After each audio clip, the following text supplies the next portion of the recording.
DPRD Kota Surabaya di ruang rapat Komisi C gelar Pansus lanjutan pembahasan rancangan peraturan daerah atau Raperda retribusi parkir di tepi jalan.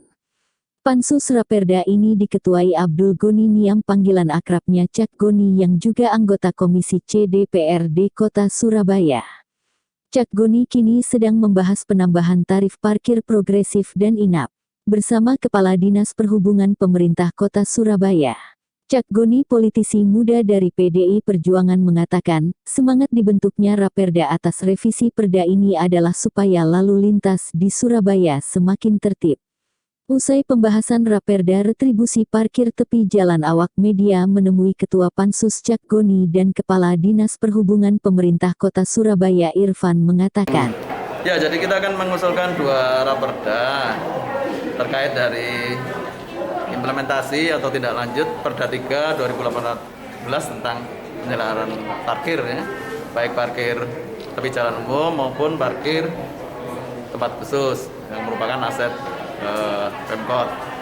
Jadi ini sebenarnya kelanjutan aja karena amanat Undang-Undang 28 tahun 2009 bahwa tentang tarif itu harus diatur perda tersendiri, tidak boleh perda jadi satu dengan perda yang bersifat pengaturan atau manajemen di Pusat Perda 3 2018. Jadi ini hanya sebenarnya kelanjutan dari Perda 3 itu, dan kita berharap di dalam Raperda ini parkir bukan hanya sebagai alat untuk mencari PAD ya, tapi juga alat pengendali lalu lintas. Karena kita ketahui bahwa parkir ini memakai badan jalan. Pemerintah kota sudah berusaha membangun tempat-tempat parkir, gedung-gedung parkir, sehingga diharapkan parkir on street ini seperti di luar negeri ya, jadi lebih mahal daripada parkir di persil gitu, karena mengganggu lalu lintas. Jadi jalan itu fungsinya idealnya adalah untuk lalu lintas. Nah, Perda ini memfasilitasi tersebut sehingga parkir di tepi jalan nanti akan berlaku seperti di mall, jadi tetap tarifnya ya 2 jam pertama, tapi jam berikutnya ada progresi. Ya. Pak, ada berapa titik Pak yang baru ini, yang untuk titik-titik parkir? Kalau untuk tepi jalan umum ada 1.406 titik saat ini, tapi nanti akan kita blokkan secara bertahap karena tidak semua potensinya cukup besar di jalan ya. Dari sekian itu hanya mungkin 145 parkir zona itu yang turnovernya tinggi, artinya yang parkir cukup banyak dan penghasilan daripada jukir juga memadai ya, 30% itu yang kita prioritaskan untuk menggunakan teknologi informasi, karena dalam Raperda ini juga memfasilitasi banyak alternatif, parkir prabayar, parkir menggunakan sistem e-payment, IT, dan kami sudah siap secara sistem, baik pilihan menggunakan cashless ya di mesin parkir maupun menggunakan QRIS, artinya membayar dengan langsung melalui smartphone. Untuk parkir ini Pak, untuk parkir progresif itu berapa titik Pak yang ada di Surabaya? Semua nanti akan idealnya progresif. Semua, karena kita mengakibatkan kemacetan. Jadi dia harus tidak boleh lama-lama. Sekarang ini parkir 2 jam dengan 10 jam kan sama.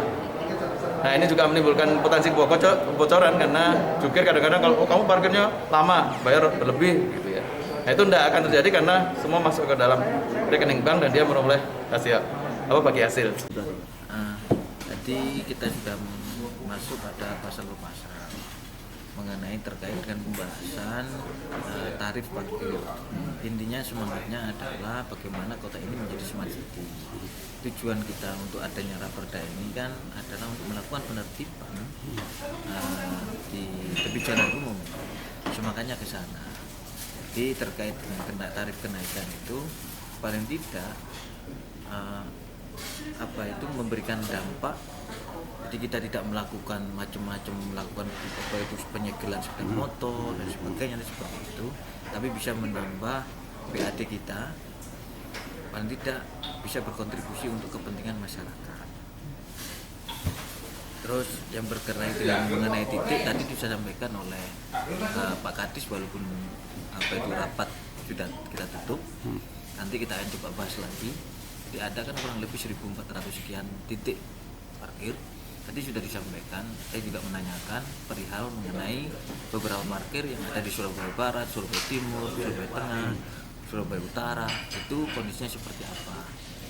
Hanya ada beberapa untuk dengan memakai, kita konteksnya kan ke Pak Wali Kota ngomong smart city. Jadi paling tidak ada sedikit perubahan untuk terkait dengan sistem yang ada. Tadi sudah disinggung oleh teman-teman mengenai e-parking yang ada, beberapa alat itu ada sedikit trouble. Maka dari itu saya memberikan catatan untuk kepada Dishub untuk melakukan pengecekan di lapangan.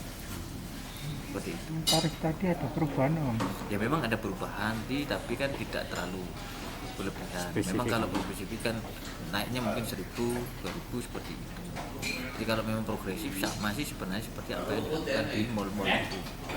Jadi paling tidak ada masalah. Tapi paling tidak harus diberikan pelayanan juga yang baik. Harus ada, tadi teman-teman anggota Pansus mengatakan paling tidak ada kontribusi pelayanan lah untuk bagi pengguna parkir tadi. Termasuk jukirnya harus diperbaikkan juga segala macam. Mungkin itu.